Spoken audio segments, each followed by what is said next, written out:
voilà ñu ngi leen di nuyu bu baax a baax di leen gërëm di leen sant di am mbégte jàkkaarloo yéen fii ci 24 média di sant yàlla bu baax julli ci yonente bu tedd bi Muhammad sallallahu alayhi wa sallam ñuy nuyu kilifa diine yi di ci tàmbale ki nga xamante ni mooy Serigne Mountakha Bachirou Mbacké nekk xalif général des Mourides ziar bu baax a baax ki nga xamante ni moom mooy Serigne Babacar Sy Mansour nekk xalif général des Tidiane nuyu xalif généraux yi ne ci réew mi yëpp këru diine yëpp ñu leen di ziar bu baax a baax di leen nuyu leen ñaanal fan wu gudd ak wér ba lépp loo xamante ni naan nañ ko ngir liggéeyal ko diine ji sunu borom may leen fan wu gudd wér ak tal ak fekke ñu mën ko liggéey mu nekk loo xamante ni njariñ kese lay doon ci umma islamique njariñ lay doon ci réew mi ñu nuyu bu baax a baax waa jàngu bi monseigneur ñu koy nuyu moom ak ñi nga xamante ni ñoom ñooy mboolem chrétien ci biir réew mi ñu leen di nuyu bu baax a baax a baax ay itam di nuyu kilifa aada yi buñ ko waxee danañ ci jiital njiitu réew mi ak gouvernement bu Sénégal yëpp ak ñëpp ñi nga xamante ne ñu ngi ci kujje politique bi ñu leen di ñaanal jàmm ak salaam ndax réew mi jàmm rek moom moo ci xaj ba tax na saa su ne suñuy def live dañuy soññe di ko fàttali suñu bopp di leen ko fàttali ñuy def jàmm di ko wax di ko jëfee saa su ne bu ko defee réew mi dina mën a am jàmm ñuy ziar bu baax a baax sunu mbokk internet yi nga xamante ne ñoom ñooy topp à travers le Sénégal et la diaspora di nuyu bu baax waa Brésil Ngenaar Ñing mais également di nuyu ki nga xamante ne moom mooy Ousseynou Faye ak mbooleem sénégalais boo xamante ne yaa ngi foofu Amérique latine fàtte wuñu ñi nekk Europe ñi nga xamante ni ñoom ñoo nekk également Afrique ñu leen di ziar bu baax a baax a baax ñu ngi nuyu bu baax a baax sunu mbokk yu nekk biir réew mi nekk suñuy internet di ñu topp saa su ne donc su ma limee du ma matal waaye ñu ngi leen di ziar bu baax a baax a baax alors tey dinañ waxtaan ci dimanche bi gannaaw bu ñu leen souhaiter un excellent repos dominical dinañ waxtaan ci politique waxtaan ci social waaye itam waxtaan ci éducation waxtaan également ci li nga xamante ni moom mooy sport d'ailleurs moom la ñuy njëkkee sport la ñuy njëkkee li ko sabab mooy déjà d'abord ñu ngi ci classico bi donc jamono yi may addu ngeen di teewlu équipe bi nga xamante ni moom mooy Real Madrid moom mooy mené 1-0 bit bu rafet boo xamante ni David Alaba joueur Real Madrid moo ko dugal avec un très joli tir du pied gauche boo xamante ni dafa dem à l'angle opposé xamante ni gardien bi dara mënu ko ci woon donc pour le moment c'est le Real Madrid qui mène par 1-0 devant donc la formation de FC Barça ñu rappeler rek ne c'est le Barça qui reçoit donc la rencontre se déroule au Camp Nou donc ñu ngi ciy donc bàyyi xel di rappeler également foofu ci Ligue 1 championnat France ci kanam tuuti nañ am li nga xamante ni moom mooy le classico entre Marseille ak équipe bi nga xamante ni moom mooy le Paris Saint-Germain New Look Paris Saint-Germain New Look parce que y a une grosse pointure qui est venue donc se greffer à l'effectif qui était déjà étoffé donc Léo Messi ñëw fekk si Neymar fekk si ki nga xamante ni moom mooy Kylian Mbappé donc ñoom Ramos et cetera et tout mu nekk vraiment un très très beau groupe boo xamante ni y a de grandes pointures donc du football mondial nekk foofu ci Paris Saint-Germain ñoom ñoo fas yéene jàkkaarloog l'équipe la bande à paillettes ñoom Guendouzi et cetera nga xamante ni tey jii ñoom itam au niveau de Marseille ñu ngi def ay affaires yu am solo ci championnat bi nga xamante ni moom moo nekk foofu ci Ligue 1 ci France. alors bu ñu jógee ci football bi daañu àddu tout de suite ci li nga xamante ni moom mooy combat bi opposé woon Bombardier ci MMA ak ki nga xamante ni moom mooy Mariusz Pudzianowski. Mariusz Pudzianowski nekk un Polonais très grand champion de MMA nga xamante ni le parcours est élogieux donc Bombardier il a pris le risque de le prendre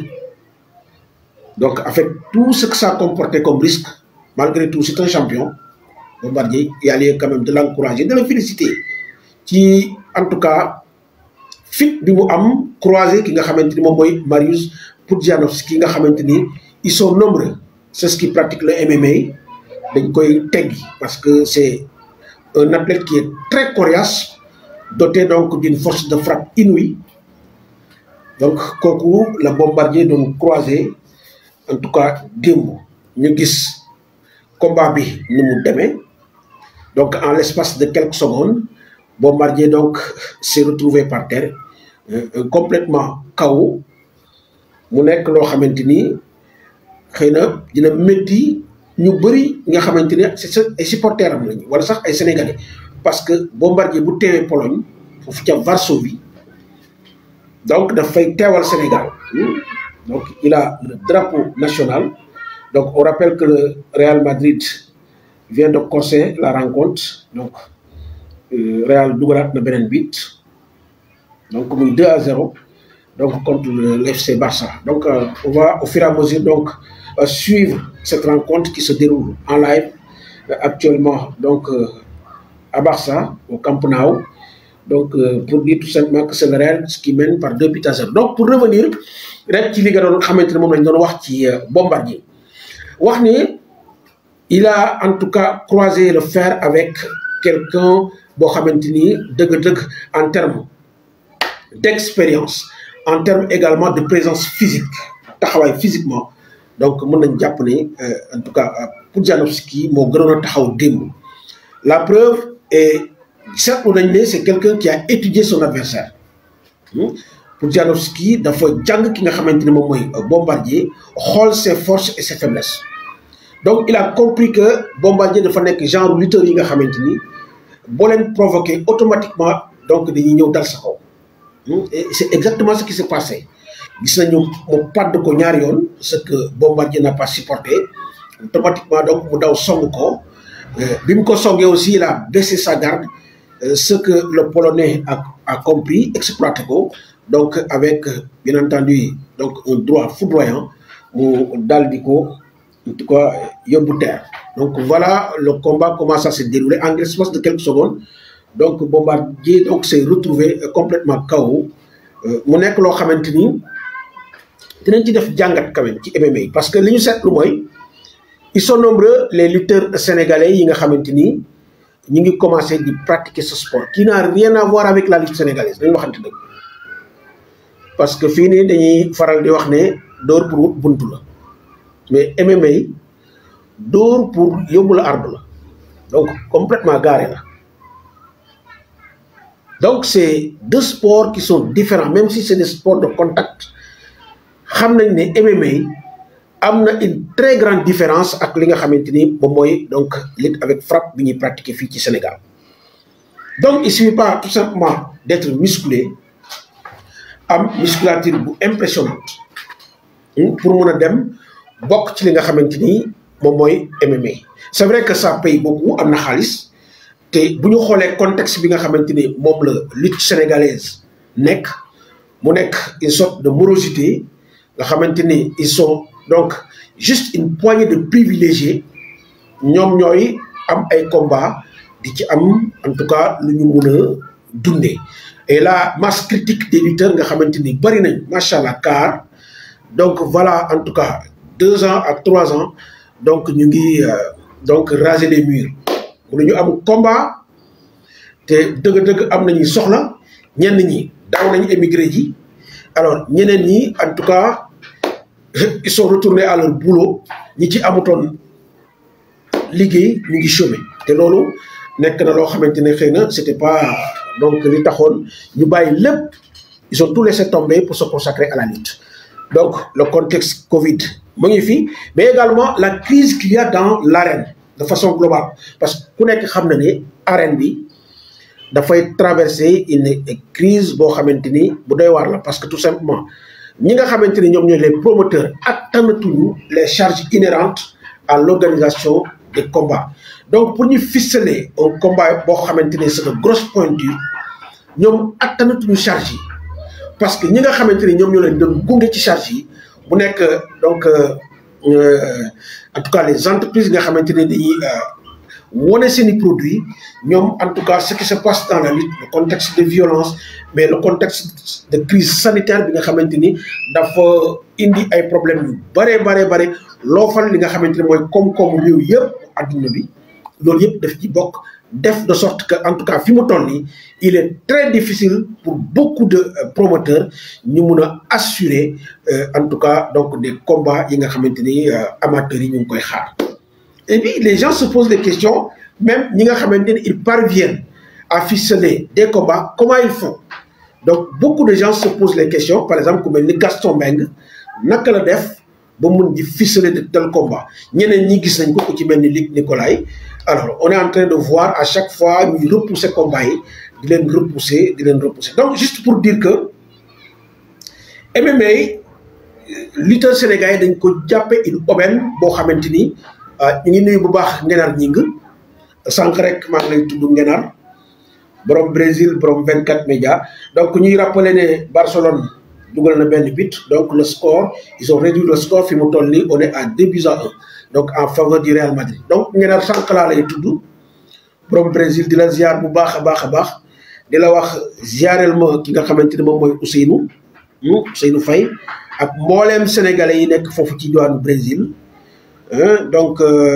voilà Ngenar ñu ngi lay dellu ziar bu baax a baax di la xam ne mën nañ lool lu bare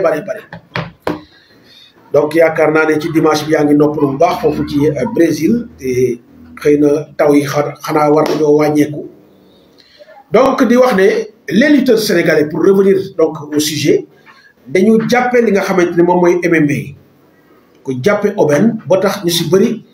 ils commencent en tout cas à embrasser donc cette nouvelle forme donc en tout cas de sport nga xamante ne jusqu'ici c'était méconnu des Sénégalais ñi ko doon pratiquer ñu néew la ñu woon waaye léegi compte tenu donc de la morosité économique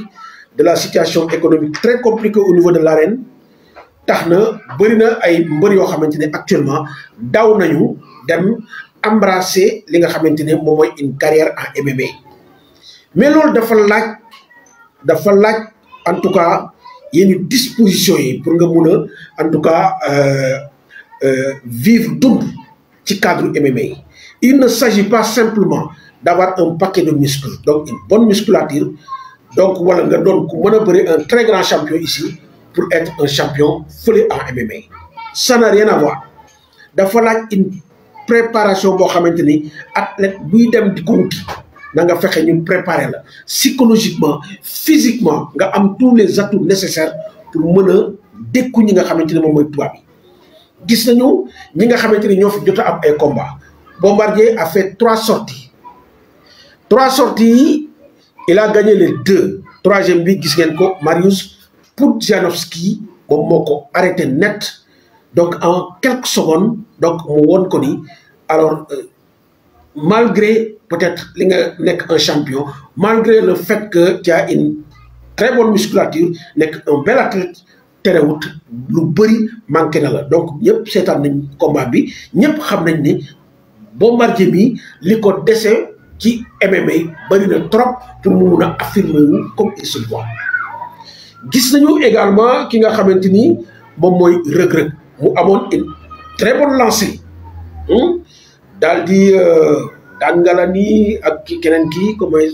bukki su xawma voilà donc mais lui aussi il a été stoppé net te gis ngeen daanaka ki nga xamante ni moom mooy Reug Reug fii ci arène bi bëre simple kenn mënu ci moom ñaar dërëm donc c'est juste pour vous dire que il y a une très grosse différence entre ce qui se passe à l'arène nationale et ce qui se passe en tout cas dans la cage du MMA. Donc na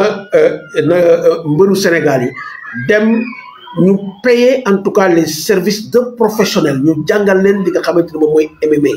parce que buñ ko deful wallahi dinañu fi indi ay nit ñoo xamante ne dañ leen di faat MMA du caaxaan. Donc, c'est des coups, à l'espace de quelques secondes, tu te retrouves dans les vapes. Donc, ça, c'était important. Donc, nous avons le cas Bombardier. Nous avons également qui a Ama Baldé, dem signé pour Bokti MMA. On lui souhaite bonne chance, mais toujours est-il que nous avons MMA, qui n'a rien à voir avec notre fameuse lutte. Donc avec frappe lutte simple bi nga xamanteni mom lañuy pratiquer Sénégal parce que Sénégal mom ñom japp nañ né si tu as une bonne musculature voilà donc dag bi baxna donc voilà pour yow tu dois pouvoir faire donc le MMA et gagner beaucoup d'argent mais il y a un risque potentiel qui est là bu fekkente ni tu n'as pas les atouts nécessaires c'est suicidaire nga dem ci li nga xamanteni mom moy MMA donc ça c'était une parenthèse sportive qu'on voulait ouvrir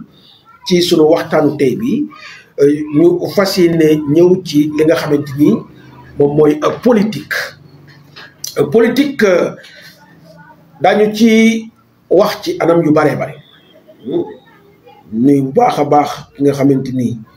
moom mooy Doudou Ndiaye foofu ci Malicounda di nuyu voilà donc sama mbokk waataate gi nii tout le département de Fatick waa Djilas Mariama Thiam Marie Thiam fàttewuñu donc ki nga xamante ni mooy Antoine Thiaw ñu leen di ziar bu baax a baax donc voilà donc pour wax ni politique jamono yi ñu toll dëgmal li nga xamante ni moom mooy les élections locales buñ ko waxee mooy élection yi nga xamante ne ci la ñuy fale maire yi ak président de conseil départemental mu nekk élection yoo xamante ni c'est des élections assez spéciales rawatina yu ren yi nga xamante ni moom lañ dem déwén plutôt dañu am un goût assez particulier parce que c'est un baromètre pour le président de la République pour mu mun a jauger li nga xamante ni moom mooy ses forces et ses faiblesses lu bëri da cee laxasu ces élections locales là lu bare da cee laxasu sans pour autant parler maintenant donc ambition bi nga xamante ni seetlu nañ ko dans toutes les formations politiques dans toutes les coalitions bëri na donc des responsables politiques yoo xamante ni ils tiennent absolument à affirmer cette ambition dans ces élections quitte même à défier seen autorité seen kilifa yi nga xamante ni ñoom ñoo jiite seen i parti wala boog ñoo jiite seen i coalition loolu dafay wone lu bare li muy wone mooy Sénégal il faut qu'on apprenne dans les formations politiques à promouvoir li nga xamante ni moom mooy l'ambition dans les partis politiques parce que mënuñu jël l'ambition d'une personne ñu bëgg ko jël wekk ko à la décision en tout cas du chef loolu moo xew fi nga xamante ni moom mooy benn APR Benno Bokk Yaakaar sax parce que njiitu réew mi bu demee ba wax ne na ñëpp toog noppi déglu ma ba ma wax li nga xamante ni moom mooy ñi may tab waaw boo tabbee ñoo xamante ni gox ba nga xamante ni moom nga leen tabb arrangé wu waa dëkk ba mais luy xew est-ce que fi mu toll nii une élection locale ça doit être l'affaire du chef d'un parti politique wala c'est l'affaire de la communauté bu ma jëlee exemple tey boo jëlee Tataguine tey wala nga jël Mbour wala nga jël Joal wala nga jël Dakar est-ce que tout simplement c'est le président Macky Sall moom moo war a wax diw moo war a yor commune boobu wala bokk dama jàpp ne ce sont les populations de la dite commune ñoom ñoo war a exprimer li nga xamante ni moom mooy seen volonté à travers donc les urnes pour ñu wax ne diw mi kat moom moo jël majorité bi moom moo ñu doy donc ñu nuyu bu baax Ousseynou Faye Ousseynou ñu ngi lay ziar bu baax Ousseynou nga ne candidat nga xaaral ma lire bu baax de ah Ousseynou candidat fan nga ban collectivité territoriale nga bëgg a briguer Ousseynou Faye parce que loolu moom bëgg naa koo xam bindal ma ko bu baax bindal ma ko ma xam donc yow mi dinaa la jàppale vraiment defal la promotion defal la sa campagne boo ma falee directeur de campagne dinaa la defal sa élection bu baax a baax Ousseynou Faye je serais curieux de voir vraiment fan moo nekk fan ngay def sa élection sa candidature plutôt donc foofu la ñu toll donc boo jëlee donc la coalition Benno Bokk Yaakaar voilà une coalition qui est plus proche d'une implosion pour la bonne et simple raison les gens sont en train de vouloir museler li nga xamante ni moom mooy l'ambition des uns et des autres boo jëlee la ville de Saint-Louis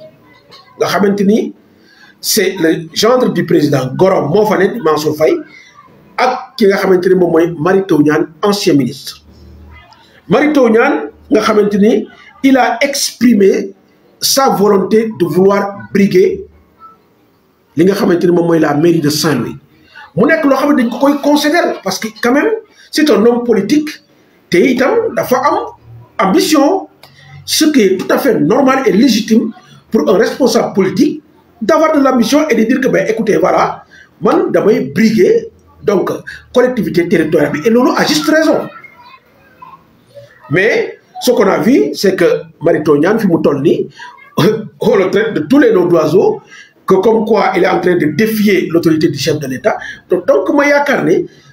donc quand on parle de démocratie on devrait quand même commencer par les partis politiques fexe ba mu nekk un environnement boo xamante ni eh bien l'ambition dafay prospérer et sans vraiment anicroche mu warul am benn dara loo xamante ne war na mun a gàllankoor li nit ñi bëgg mu nekk seen ambition mu nekk loo xamante ni c'est tout à fait légitime mun nañ jàpp exemple yi noonu boo demee Fatick y a Matar Ba qui est là Biram Faye il est là hein boo ñëwee fi Mbour jël Benno Bokk Yaakaar y a Cheikh Issa Sall qui semble être le candidat du président de l'APR dont le président waxagul mais ça c'est des informations yoo xamante ni ñoo daw ñoom ñooy daw et le maire Fallou Sylla nga xamante ne c'est le parti socialiste dañuy wax tuuti parti socialiste parce que c'est un parti li ñu seetlu mooy parti bu demee ba bëgg a wàcc li nga xamante ne moom moo ko sous-tendre parce que la base qui sous-tend un parti c'est la conquête du pouvoir parti bu nekk li tax nga juddu mooy nga fexe ba jël li nga xamante ne moom mooy nguur gi c'est ça la base d'un parti c'est la base qui sous-tend un parti politique la conquête du pouvoir warul nekk loo xamante ni alors dañ koy ñu koy waxati di ko marchander wala quoi que ce soit non un parti politique li mu war a def à chaque fois moom mooy fexe ba dem conquérir le pouvoir mais ñu seetlu depuis quelques années que le parti socialiste il est muselé jël tënk boppam jébbal ko njiitu réew et je pense que ce qu'on est en train d'observer en ce moment que des responsables jóg ne en aucune manière on va pas se taire il faut que le parti socialiste dépose une caution pour que éventuellement bu fekkee ne am na des situations dans le futur ñu mun ko teel a régler à partir de maintenant en amont parce que boo jëlee dëkk bu mel ni Mbour nga xamante ne Mbour a toujours été un bastion PS yàgg na ci ñu demee ba wax ne Cheikh Issa Sall mooy le candidat de Benno Bokk Yaakaar de l'APR. Alors qu'adviendra-t-il maintenant du Parti socialiste nga xamante ne voilà des années ñoom ñooy diriger tout le monde sait que le Parti socialiste le département de Mbour seen bastion la xam nañ ko est-ce que au nom tout simplement de la coalition le Parti socialiste doit rester les bras croisés mais non parce que buñ ko defee ñu ngi gën a woon Sénégalais ni voilà un parti boo xamante ne dañoo jébbalu amatuñu benn ambition Alors que quand un parti perd son ambition qui est en tout cas donc de conquérir le pouvoir, parti bobu li ci war mo ñu dissoudre ko bir APR. Damay saluer le courage ñi nga xamanteni ñoy Barthélémy Diaz, ñom Khalifa Sall. Ils ont osé dire non à feu Ousmane Tanor Dieng. Parce que les xew ni ça ne grandit pas le Parti socialiste. Une poignée de responsables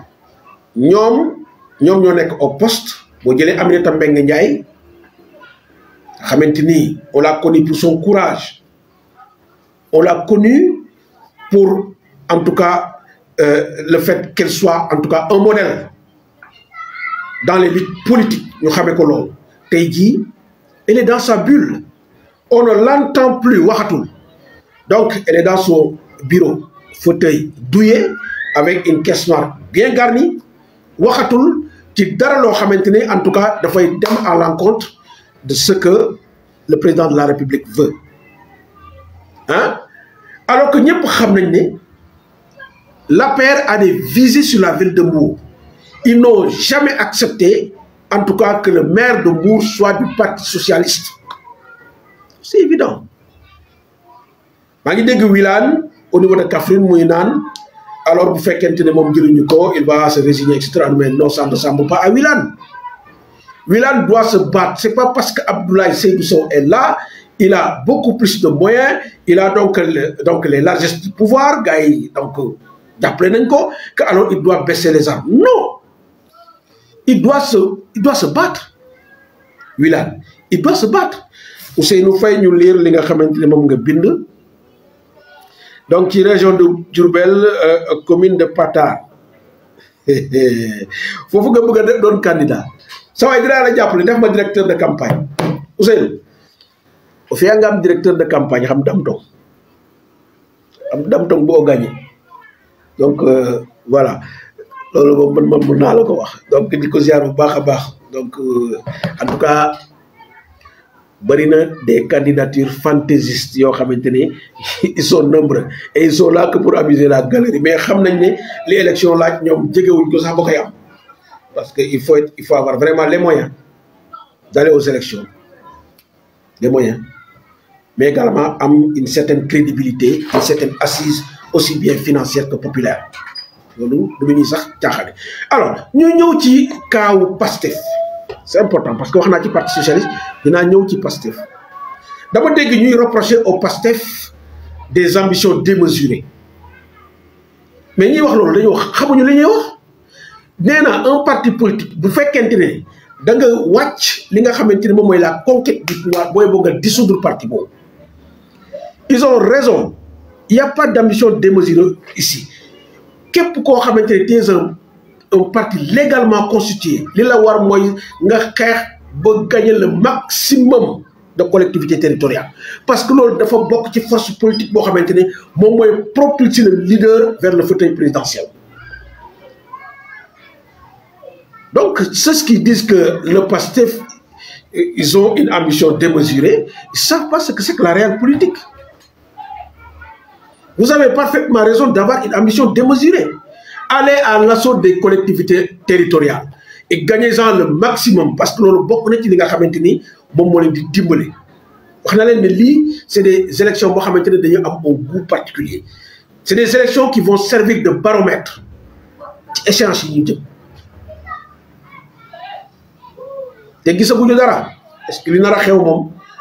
que beaucoup de formations politiques vont exploser en 1000 morceaux?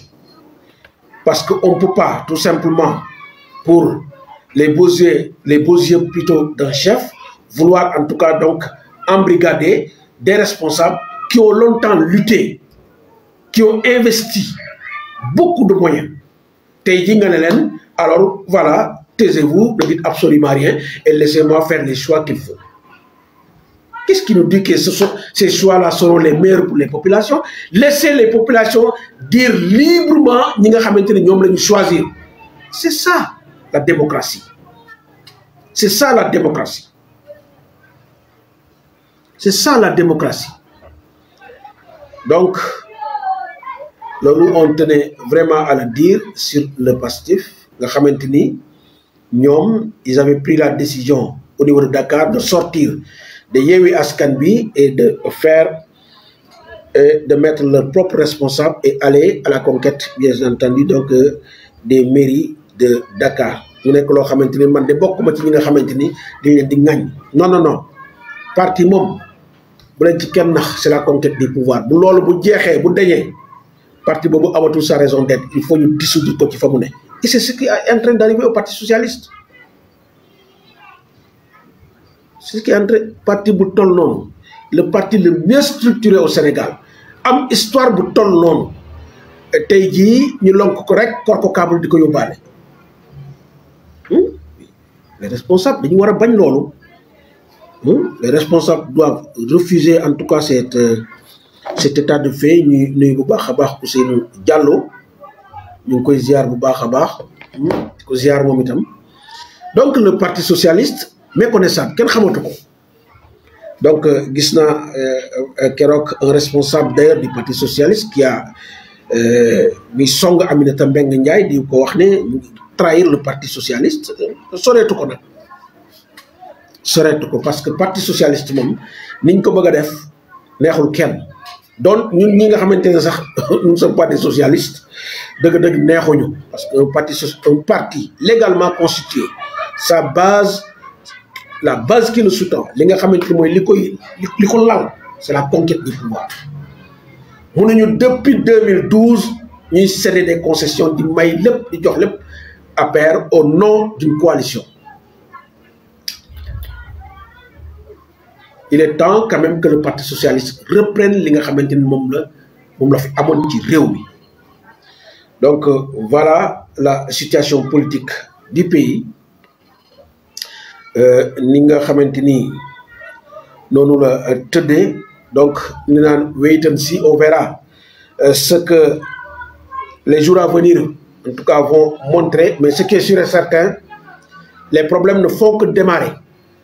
parce que quand même je vois des gens sur Khamentini par A ou B, ils ne vont pas suivre les directives du chef,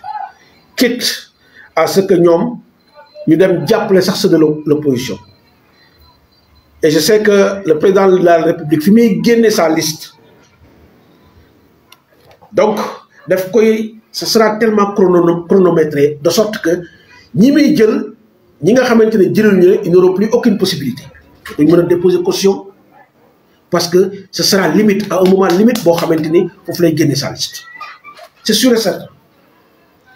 Donc dès à présent politique moom da ngay prévoir toutes les éventualités. Il doit y avoir un plan A mais il doit y avoir un plan B. Donc élection yi c'est l'élection de tous les responsables. C'est pas l'élection d'un président de parti wala je sais pas moi. Ça c'est les populations, c'est les responsables politiques. Ku ci nekk tu as le droit d'affirmer li nga xamante ni moom mooy sa ambition wane ko dem lijjanti ji ko mais ku ci nekk également population yi seen jëmu bopp dañu def les choix judicieux parce que je pense que c'est extrêmement important te bu leen dara yóbbu bu leen dara këf donc voilà li ñu bëggoon a wax ci li nga xamante ni moom mooy politique ñu daal di jàll rek ci li nga xamante ni moom mooy njàng mi ak njàngale mi liñ ci bëgg a wax du bari ci éducation mais rek ñu seetlu mbir mu doy waar ci li nga xamante ni moom mooy njàng mi ak njàngale mi parce que on est en train d'assister à la privatisation déguisée de l'école publique sénégalaise. École publique sénégalaise fi mu toll l'école publique coûte très cher aux populations parce que boo jëlee li nga xamante ni moom mooy les inscriptions 10 000 voire 11 000 francs kaye ñëwagul yére ñëwagul transport ñëwagul boo ci amee juróomi gone jàpp juróom-benn waaw noonu na ngay def alors que en réalité l'école publique dafa war a gratuite Mais on est en train d'assister à une sorte de privatisation. Et voilà des inscriptions qui ne sont pas contrôlées. Et ça, c'est mon avis. Parce que dans ma Japonais, l'autorité, le ministre de l'Éducation nationale, on ne doit pas parler de fourchette, mais on doit donner un chiffre valable pour tout le monde. Si on a inscription ñu ne nangam la et que école boo mënti dem Sénégal loolu la fay doon mais fi mu toll nii bu fekkente ne ñaari junni ak ñett téeméer nga bëgg ci am juróomi xale war leen a jëndal sac war leen a jëndali kay war leen a jëndali yére war leen assurer li nga xamante ni moom mooy seen transport ça va être très compliqué te loolu vraiment on en appelle donc à l'autorité pour ñu gën a xoolaat li nga xamante ne mooy njàng mi ak njàng mi parce que c'est très compliqué metti na trop beneen bi mooy li nar a xew ren parce que déjà il y a des syndicats qui ont déposé des préavis de grève loolu dafay wone rek ni le ras-le-bol des enseignants ci li nga xamante ni moom mooy taxawaayu état à chaque fois c'est des promesses non tenues affaire de monitoring moom lañ ko teg fële parce que ce n'est plus à l'ordre du jour on ne peut pas discuter pendant des années loolu c'est un manque de volonté manifeste ce qu'il y a lieu de faire c'est tout simplement de respecter li nga xamante ni moom la ñu signé woon il y a des accords qui ont été jugés réalistes et réalisables ngeen apposé seen signature ce qui reste kay c'est mottali li nga xamante ni moom ngeen diggee woon mais les lenteurs sont toujours là ñi nga xamante ni les actes pour ñu génn c'est un problème de reclassement yi de validation yi li nga xamante ni mooy koppar bi ñu war a jox enseignants yi mooy les rappels te la waru gën a ay sans parler des avancements etc et tout c'est tout un problème c'est vrai que on parle de dématérialisation d'ailleurs ñu ngi féliciter le directeur de la SOLD parce que moom vraiment mu ngi def des innovations de taille quand même donc maintenant il y a beaucoup de choses yoo xamante ne tey jii boo ko soxlaa tu n'as pas besoin d'aller donc au niveau des banques ci mel ni bulletin de salaire etc et tout ça quand même il faut le reconnaître c'est am na solo mais nañu attaquer les vrais problèmes te bàyyi diversion bi ces cartes professionnelles là ma foi lan lay indi aux enseignants qu'est-ce qu'il y a de plus qu'est-ce qu'il y a de plus dans ces cartes professionnelles qu'on m'explique de façon très claire qu'est-ce qu'on va gagner avec qu'est-ce que ces cartes professionnelles vont apporter de plus aux enseignants alors qu'il y a des problèmes ponctuels qui sont là que les gens ne veulent pas attaquer du fait d'un manque en tout cas de volonté manifeste bëgg ñu divertir nag par des cartes bëgg ñu divertir par des tenues voilà donc jàpp nañ ni xëy na il y aura des changements par rapport à tout ça ñu leen di gërëm bu baax Basse Sarr ñu ngi koy nuyu di nuyu ñëpp ñi nga xamante ni jot nañu donc ànd ak ñun ci li nga xamante ni moom mooy live bi di Ngenar Ñing fàttewuñu Ousseynou Faye donc Arona Diallo ki nga xamante ni moom mooy Doudou Ndiaye ñu leen di ziar ñoom ñëpp di wax ne 24 médias comme ni ñu ko waxee c'est informer sensibiliser et alerter donc ñu nuyu bu baax ki nga xamante ne Vicky Dione ça c'est mon ami un promotionnel de classe depuis Joal on a fait ensemble la 3e Vicky Dione in way simnanga paax a paax joka nga njal no ke andoona yee roki daanu direct fene lui il est professeur donc à Dakar donc un ancien promotionnaire de classe ñu koy ziar bu baax Vicky Dione et à travers Vicky nous souhaitons une excellente année scolaire à l'ensemble des collègues à tous les professeurs à tous les instituteurs donc qui sont donc à travers le pays et qui sont en train de faire un travail extrêmement noble donc inculquer le savoir donc à cette jeune génération nga xamante ni ñoom ils auront en charge en tout cas les destinées de ce pays à l'avenir ñooñu on doit les mettre dans d'excellentes conditions aussi bien pédagogiques donc des conditions sociales ba ñu mun a nekk en tout cas am li nga xamante ni moom mooy quiétude mun a joxe ce savoir dans d'excellentes conditions donc Vicky Dione merci Bodian un thème très pertinent voilà donc Merci beaucoup. Dans les écoles, je suis enseignant, je vais le rester. En tout cas, voilà ce qu'on avait à dire aujourd'hui. Aussi bien sur le sport, le MMA, aussi bien sur l'enseignement et aussi bien sur la politique de façon générale. Donc, nous nous ont accompagnés dans ce live. Rendez-vous demain pour notre live ici sur